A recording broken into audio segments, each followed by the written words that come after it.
Well, as the title card showed you, I'm a bit of a fangirl for Jeff. Sort of. I mean, I'm not insanely crazy or anything, but hey, where'd that come from? Do that. Anywho, it's time we get this pasta out of the way because numerous people seem to really love it or think it's weak. And today, I'm gonna talk about the pros and cons. With this pasta, I think to some extent well crafted. It's just about how this Jeff kid got transformed into such a mindless killer. And clearly the internet has taken an interest in this kid. Yeah, you might forget that he's only a kid, specifically a 13-year-old, so pictures like this is, wouldn't this technically make me a pill? Well, it doesn't matter. Well, it was interesting for me to read throughout and whatnot, but there are some cons in this pasta. For example, what Jeff had felt throughout the pasta before finally snapping is barely explained. We're not sure if it's something mental or what, but it seems he has an odd urge to inflict pain on others due to this problem of his. Also, what did the bullies to get in the story anyway? They just seem to have little to no reason to pick on Jeff and Lou at the beginning, and just merely doing it because they felt like it. And then once we get to the party, they suddenly have guns on them with no explanation of how they got them. Also, it was stated at the beginning that Jeff's family had moved to a nice neighborhood. You would think that crime like this would happen less likely, especially when it's done by preteens. I should also point out that this picture of Jeff doesn't really look scary at all. It actually looks kinda cool, like a Joker ripoff costume. Oh yeah, speaking of the Joker, not only was this pasta influenced by the Joker from Batman, but really look at Jeff. It looks like as if someone threw the Joker and combined the dinosaur into a blender. Not to say I hate this look, but it does kinda make you think. Another thing is that Jeff kills his family at the end of the pasta, but what pushes him to do this? I mean, granted, his sanity had snapped well before he was released from the hospital, but for someone who had grieved and cried when his brother Lou was briefly sent to juvenile hall because Jeff defended himself and Lou from the bullies earlier, you would think he would think twice of killing his younger brother. The last thing I wanted to mention is what Jeff did to his face. I mean, granted, he had taken a lot of painkillers at the hospital before he went home, but I mean, he cut his cheeks to resemble a smile and somehow manages to burn off his eyelids to see himself smile forever. Even if we can get past the pain factor, how can he see without having severe eye problems? I mean, his eyes must be begging for some moisture considering they can't blink anymore. It's just a plot hole to bring up to all those hardcore Jeff fans out there. Now, although I severely criticized this pasta over the cons, it's not to say I don't like this pasta or the character. I mean, don't get me wrong, I freaking love the character, everyone does. And I might even go as him for Halloween this year, depending on what I decide to go as. But when something is flawed in the story, you've got to acknowledge it. Well, without further ado, it's time we read about the life of Jeff. After weeks of unexplained murders, the anonymous unknown killer is still on the rise. After little evidence has been found, a young boy states that he survived one of the killer's attacks and bravely tells his story. I had a bad dream and I woke up in the middle of the night, says the boy.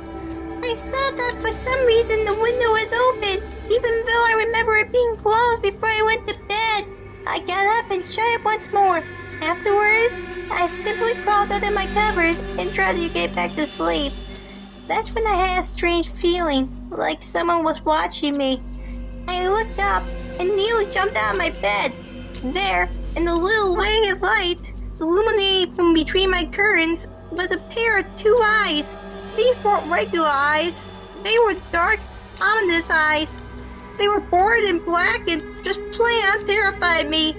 That's when I saw his mouth, a long, horrendous smile that made every hair on my body stand up.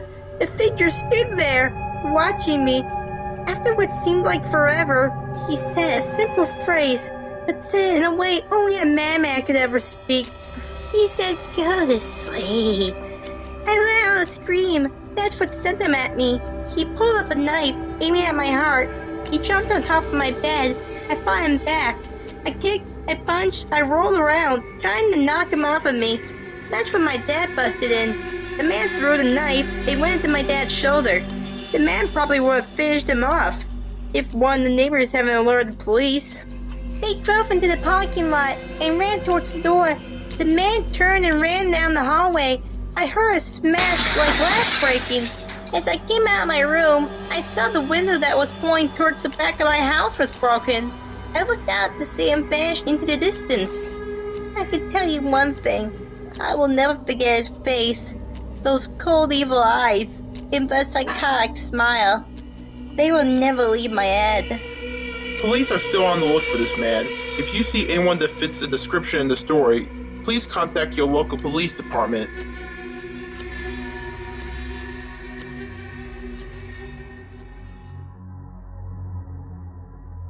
Jeff and his family had just moved into a new neighborhood. His dad had got a promotion at work, and they thought it would be best to live in one of those fancy neighborhoods. Jeff and his brother Lou couldn't complain though. A new, better house? What's not to love? As they were getting unpacked, one of the neighbors came by. Hello, I'm Barbara. I live across the street from you.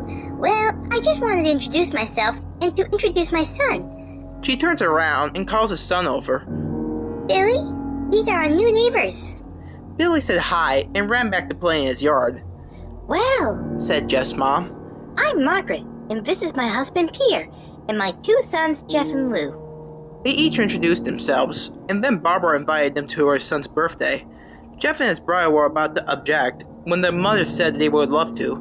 When Jeff and his family were done packing, Jeff ran up to his room. Mom, why were you invited to some kid's party? If you haven't noticed, I met some dumb kid. Jeff, we just moved here. We should show that we want to spend time with our neighbors. Now we're going to that party and that's fine. Jeff started to talk, but stopped himself, knowing that he couldn't do anything.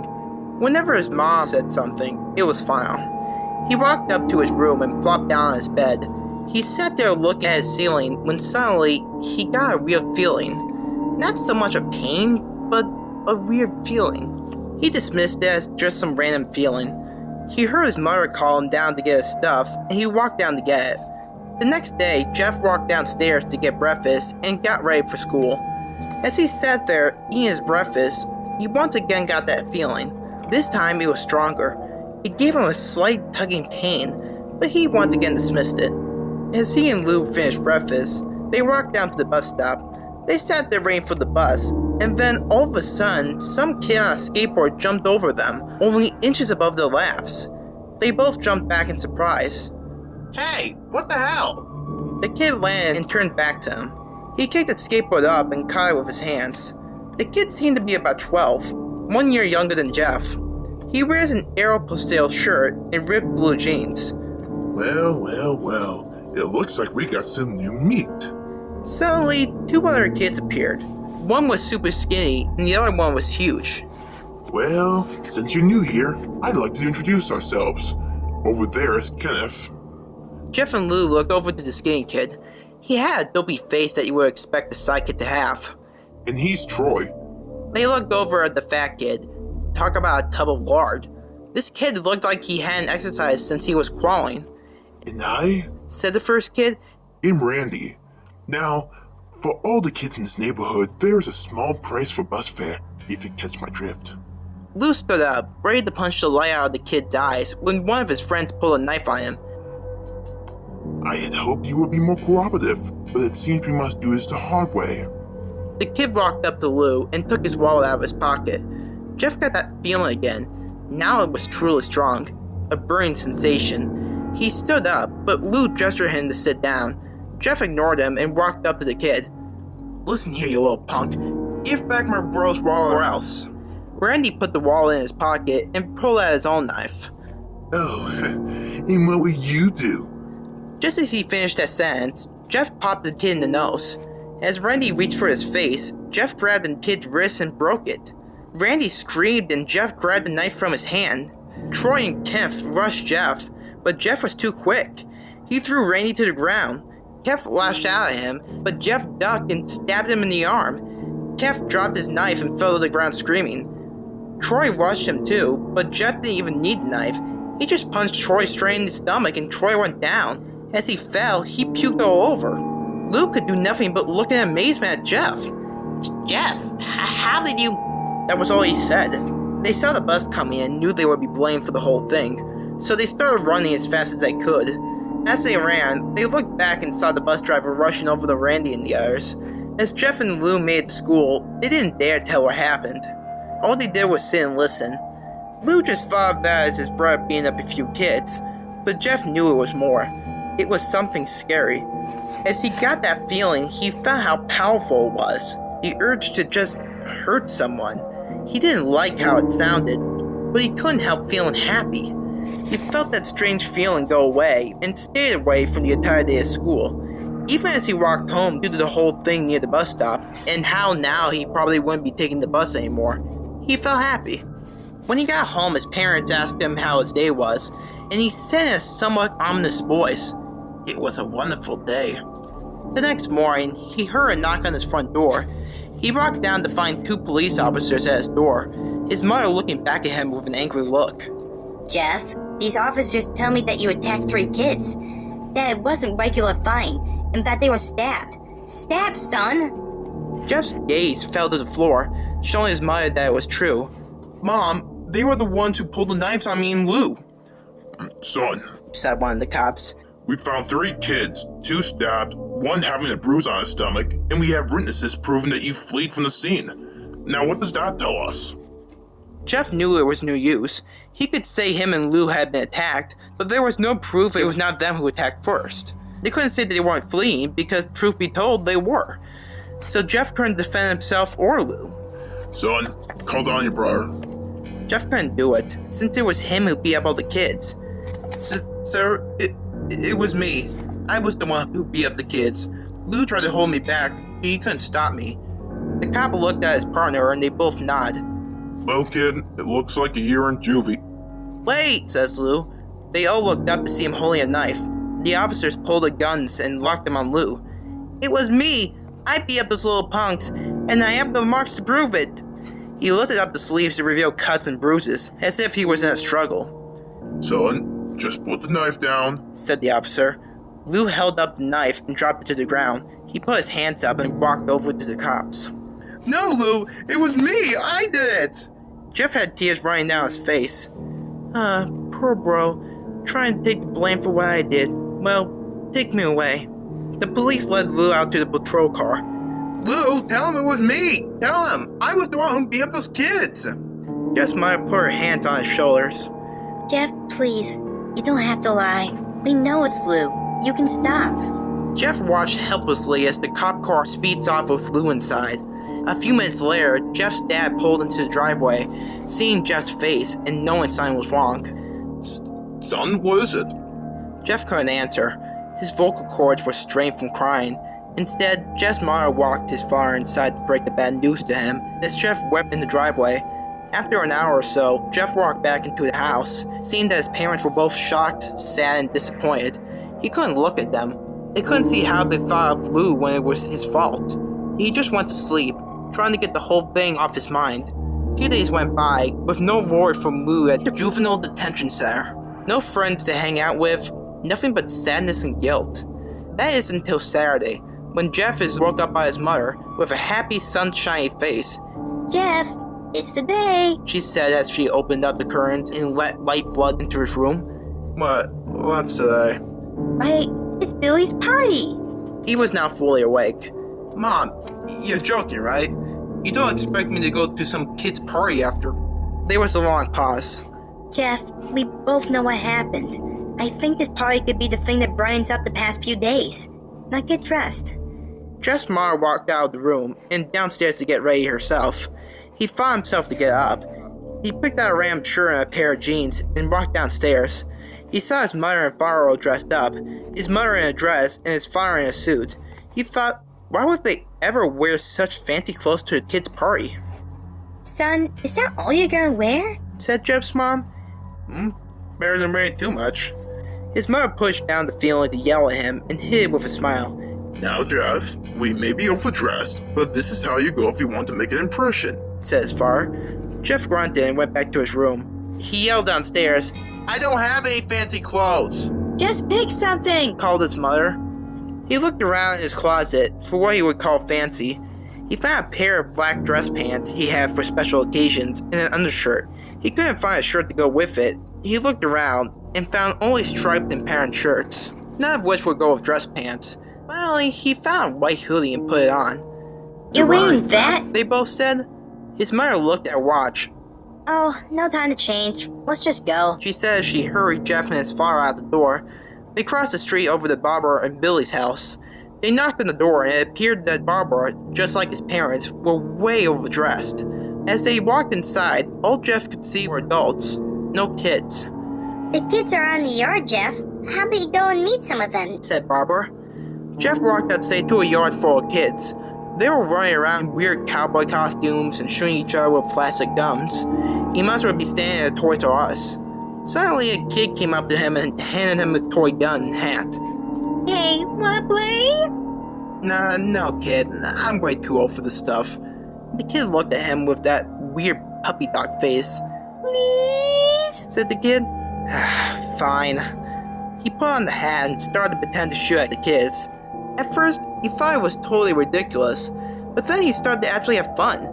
It might not have been super cool, but it was the first time he had done something that took his mind off Lou. So he played with the kids for a while, until he heard a noise. A weird wobbling noise. Then him. Randy, Troy, and Kiff all jumped over the fence on the skateboards. Jeff dropped the fake gun and ripped off the hat. Randy looked at Jeff with a burning hatred. Hello, Jeff, is it? We have some unfinished business. Jeff saw his bruised nose. Look, I think we're even. I beat the crap out of you, and you got my brother sent to the juvenile detention center.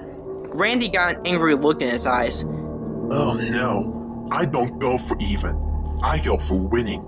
You may have kicked our asses that one day, but not today. As he said that, Randy rushed at Jeff. They both fell to the ground.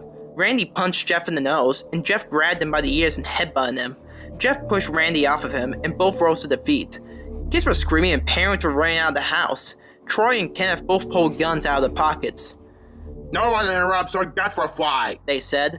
Randy pulled a knife on Jeff and stabbed it into his shoulder. Jeff screamed and fell to his knees. Randy started kicking him in the face. After 3 kicks, Jeff grabs his foot and twists it, causing Randy to fall to the ground. Jeff stood up and walked towards the back door. Troy grabbed him, Need some help? picks Jeff up by the back of the collar, and throws him through the patio door. As Jeff tries to stand, he is kicked down to the ground. Randy repeatedly starts kicking Jeff until he starts to cough up blood. Come on, Jeff, fight me. He picks Jeff up and throws him into the kitchen. Randy sees a bottle of vodka on the counter and smashes a glass over Jeff's head. Fight! He throws Jeff back into the living room. Come on, Jeff, look at me. Jeff glances up, his face riddled with blood. I was the one who got your brother sent to the juvenile detention center, and now you're just gonna sit here and let him rot in there for a whole year. You should be ashamed. Jeff starts to stand up. Oh, finally, you stand up and fight. Jeff is now to his feet, blood and vodka on his face. Once again, he gets that strange feeling, the one he hasn't felt for a while. Finally, he's up. Says Randy, as he runs at Jeff. That's when it happens. Something inside Jeff snaps. His psyche is destroyed, all rational thinking is gone. All he can do is kill. He grabs Randy and pile drives him to the ground. He gets on top of him and punches straight in the heart. The punch causes Randy's heart to stop. As Randy gasps for breath, Jeff hammers down on him, punch after punch. Blood gushes from Randy's body until he takes one final breath and dies. Everyone is looking at Jeff now. The parents, the crying kids, even Troy and Kiff. Although they easily break from the gaze and point the gun to Jeff. Jeff sees the guns trained on him and runs for the stairs. As he runs, Troy and Kiff let out fire at him, each shot missing. Jeff runs up the stairs. He hears Troy and Kiff follow up behind. As they let out the fire rounds of bullets, Jeff ducks into the bathroom. He grabs the towel rack and rips it off the wall. Troy and Kev race in. Nice ray. Troy swings his knife at Jeff, who backs away and bangs the towel rack into Troy's face. Troy goes down hard, and now all that's left is Kev. He is more agile than Troy though, and ducks when Jeff swings the towel rack. He drops the knife and grabs Jeff by the neck. He pushed him into a wall. A thing of bleach fell on top of him from the top shelf. It burnt both of them and they both started to scream. Jeff wiped his eyes as best as he could. He pulled back the towel rack and swung it straight into Kenneth's head. As he laid there, bleeding to death, he let out an anonymous smile. "What's so funny?" asked Jeff. Kenneth pulled out a lighter and switched it on. "What's funny," he said, "is that you're covered in bleach and alcohol." Jeff's eyes widened as Kenneth threw the lighter at him. As soon as the flame made contact with him, the flames ignited the alcohol in the vodka. While the alcohol burned him, the bleach bleached his skin. Jeff let out a terrible screech as he caught on fire. He tried to roll out the fire, but it was no use. The alcohol had made him into a walking inferno. He ran down the hall and fell down the stairs. Everyone started screaming as they saw Jeff, now a man on fire, dropped to the ground nearly dead. The last thing Jeff saw was his mother and the other parents trying to extinguish the flame. That's when he passed out. When Jeff woke, he had a cast wrapped around his face. He couldn't see anything, but he felt a cast on his shoulder and stitches all over his body. He tried to stand up, but he realized that there was some tube in his arm, and when he tried to get up, it fell out, and a nurse rushed in. I don't think you can get out of bed just yet, She said as she put him back in his bed and reinserted the tube. Jeff sat there, with no vision, no idea what his surroundings were. Finally, after hours, he heard his mother. Honey, are you okay? Jeff couldn't answer though. His face was covered, and he was unable to speak. Oh, honey, I have great news. After all the witnesses told the police that Randy confessed of trying to attack you, they decided to let Lou go. This made Jeff almost pulled up, stopping halfway, remembering the tube coming out of his arm. He'll be out by tomorrow, and then you two will be able to be together again. Jeff's mother hugs Jeff and says her goodbyes. The next couple of weeks were those where Jeff was visited by his family. Then came the day when his bandages were to be removed. His family were all there to see it, what he would look like. As the doctors unwrapped the bandages from Jeff's face, everyone was on the edge of the seats. They waited until the last bandage holding the cover of his face was almost removed. "Let's hope for the best," said the doctor. He quickly pulled the cloth, letting the rest fall from Jeff's face. Jeff's mother screams at the sight of his face. Lou and Jeff's dad stare awestruck at his face. What? What's happened to my face? Jeff said. He rushed out of bed and ran to the bathroom. He looked in the mirror and saw the cause of the distress. His face, it's horrible. His lips were burned to a deep shade of red, his face was turned into a pure white color, and his hair singed from brown to black. He slowly put his hand to his face. It had a sort of leathery feel to it now. He looked back at his family and then back at the mirror. "Jeff," said Lou, it's not that bad. Not that bad, said Jeff. It's perfect. His family were equally surprised. Jeff started laughing uncontrollably. His parents noticed that his left eye and hand were twitching. Jeff? Are you okay? Okay? I've never felt more happy. Look at me. This face goes perfectly with me. He couldn't stop laughing. He stroked his face feeling it, looking at it in the mirror. What caused this? Well, you may recall that when Jeff was fighting Randy, something in his mind, his sanity, snapped. Now he was left as a crazy killing machine. That is, his parents didn't know. Doctor? Said Jeff's mom. Is my son alright? In the head? Oh yes. This behavior is typical for patients that have taken very large amounts of painkillers. If his behavior doesn't change in a few weeks, bring him back here, and we'll give him a psychological test. Oh, thank you, Doctor. Jeff's mother went over to Jeff. Jeff, sweetie, it's time to go. Jeff looks away from the mirror, his face still forming a creepy smile. Hey, Mommy! His mother took him by the shoulder and took him to get his clothes.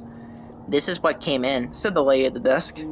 Jeff's mom looked down to see the black dress pants and white hoodie her son wore. Now they were clean of blood and now stitched together. Jeff's mom led him to his room and made him put his clothes on.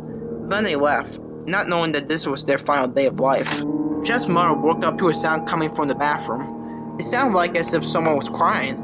She slowly walked over to see what it was. When she looked into the bathroom, she saw a horrendous sight. Jeff had taken a knife and carved a smile into his cheeks. Jeff, what are you doing? Asked his mother. Jeff looked over to his mother. I couldn't stop smiling, Mommy. It hurt after a while. Now I can smile forever. Jeff's mother noticed his eyes, ringed and black. Jeff, your eyes! His eyes were seamlessly never closing. I couldn't see my face. When I got tired, my eyes started to close. I burnt out the eyelid so I could forever see myself. My new face. My new face. Jeff's mother slowly started to back away, seeing that her son was going insane.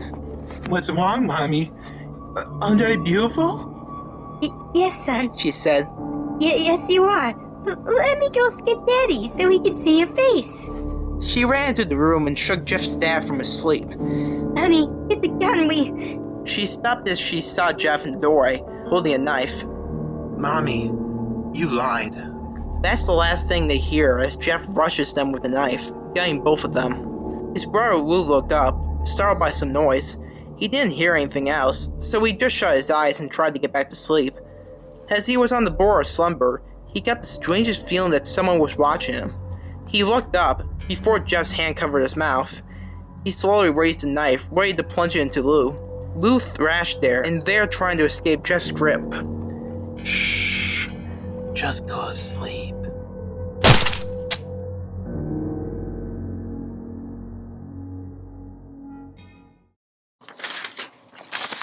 Oh wow, 3 more? Huh. This ended up going a lot quicker than I thought it would.